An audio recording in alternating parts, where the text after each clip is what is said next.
શરીરમાં ઠંડી ન પેસે એટલે અનેક લોકોને રાતે સૂતી વખતે મોજા પહેરીને સૂવાની આદત હોય છે। તમને જણાવી દઈએ કે તેનાથી તમારે અનેક પરેશાનીઓનો સામનો કરવો પડી શકે છે। આમ કરવાથી બ્લડ સર્ક્યુલેશનની સમસ્યા થઈ શકે છે। જો તમે મોજા પહેરીને સૂતા હોવ તો ઓવર હીટિંગની સમસ્યા પણ ઘણી થઈ શકે છે। તેનાથી શરીરનું તાપમાન અચાનક ઝડપથી વધી જાય છે। તમને બેચેની પણ મહેસૂસ થઈ શકે છે।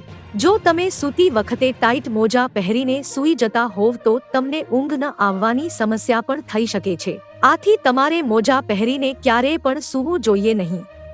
પગને હંમેશા સ્વચ્છ રાખીને સૂઈ જવું જોઈએ। મોજા પહેરીને સૂઈ જવાથી હૃદય સંલગ્ન સમસ્યા થઈ શકે છે।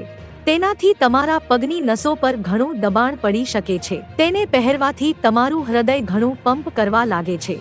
તો મિત્રો, હાલ માટે આટલું। મળીશું નવી અપડેટ સાથે જ। જો તમને અમારા વિડીયો પસંદ આવતા હોય તો વિડીયોને લાઈક કરી દેજો અને ભારત સમય ન્યૂઝ ચેનલને સબસ્ક્રાઇબ કરી બાજુમાં આવેલા બેલ આઇકોનને દબાવી દો, જેથી તમને આવા સમાચારની અપડેટ મળતી રહે।